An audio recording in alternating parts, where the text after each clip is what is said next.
Musitanteri wa komine Mutimbuzi Simeon Butoyi ari kumwe n'umukuru w'inama y'iyo komine Jean Paul Ndikumana bifatanije kuri wa 15/0 mu mwaka wa 2022 n'abenegihugu bo ku mutumba wa Kajaga Kinyinya ya kabiri muri zone Rukaramu mu bikorwa vyo gusanza iraterite kugira bakamye amazi yateye kw'ishure shingiro Kinyinya ya kabiri kuva mu mwaka wa 2020. Mwijambo ry'ikaze umukuru wa zone Rukaramu Sadiki Ndaruzaniye yamenyesheje icabazinduye n'intumbero bafise ati bagiye gusaba ko komine yobaterera mu vyo badashoboye.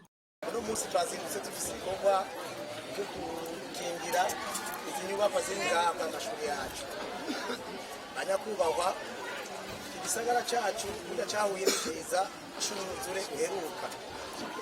Niyo mpamvu mu ntumbero nshasha tugiye kwiha nuko kwama twakoze ibikorwa rusange buri munsi kugira ngo turabe ko twogerageza kurwanya aya mazi no kurondera imihora amayira ashika neza mu macumbi yacu.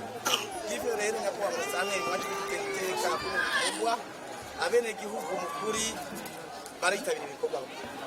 Segashishwa muri mwese barabibona bari basikanye niyo kwa gatondo sakuna ngaha turiko turakora. Akaba n'abandi benegihugu mukuri bitanga gusumba, hariho abatwita abatanga mbere badufasha kugira ngo hajya mu Kinyinya ahahite, hariho uno munsi abashigikiye kugira ngo ahari ibinogo mu mabarabara bifurigwe. Abo bose mukuri tubakenguruke tubashimiye.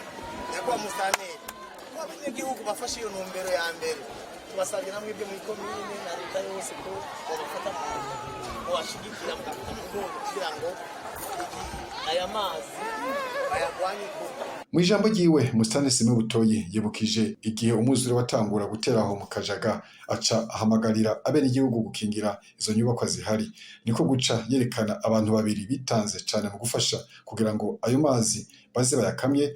Abo nabo akaba ari Pacifique Munyeshongore yakoze ibarabara ryaho muri quartier kugira rishobore kurengana, na Ibrahim Habonimana yatanze imashini ku buryo bwiwe kugira ngo asibure ibarabara ryerekeza kuri iryo shure.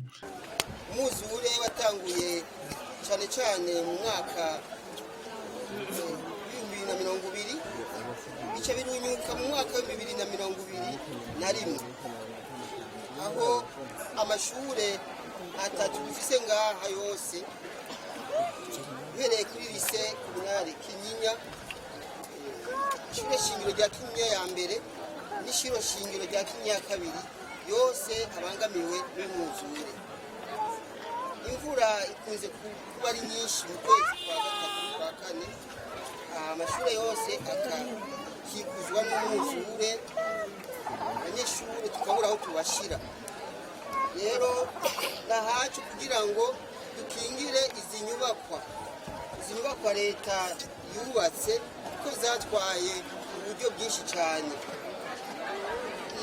Inyubakwa ya etaje itayikingiye ikageraho yohenuka n'ukuri twaba tuguye mu ihumbi.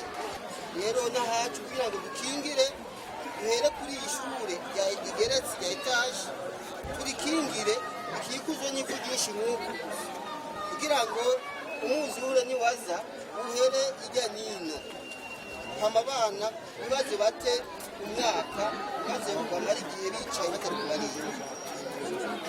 Na lise komunale Kinyinya uko imeze uno munsi amazi yamaze kuyegera cyane, yayegereye kugira ngo abanyeshuri babandanye kwiga hajya urazi ko tuguma tugura imifuko n'ivu tugakora utuyira duca hejuru kugira abanyeshuri n'abigisha bashishikare bagera mu masomero vyigwa bikabandanya. Rero nagomba kubereka abantu baba hano iwacu mu Kinyinya bakunda igihugu bariko baragiterera, bakunda Kinyinya hano mu Kajaga bahakunda. Hariho nk'uwahora arongoye ikigo OBR yarakoze ibarabara ivu ryinshi cyane aruzuza, byatwaye amahera menshi gose.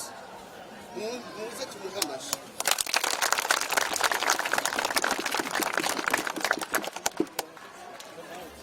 Uyu muramubona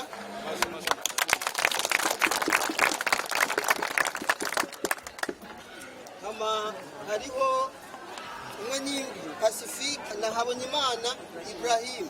Uyu nawe murabona imashini iriko irakora hajya mu buryo bwiwe. Musitanteri Butoyi yamenyesheje abanyakinyinya ko komine ifise intumbero yo gukora ibarabara bita ryo kwa Serge n'iryo bita ku Nzoka, ayo nayo gukora abiri akaba ava kw'ibarabara rikuru ry'igihugu nimero 4 akerekeza muri quartier hagati. Yaciye asaba abo bene igihugu kuzoterera ngo kubera ko komine itoshobora byose, aca anabamenyesha ko ubu vuba komine igiye gutegekanya ibitansi by'iterambere. Yarangije asaba bene igihugu ngaho mu Rukaramu aho muri Kinyinya ya kabiri kubandanya bakurikiza amabwirizwa yo kwirinda ikiza COVID-19.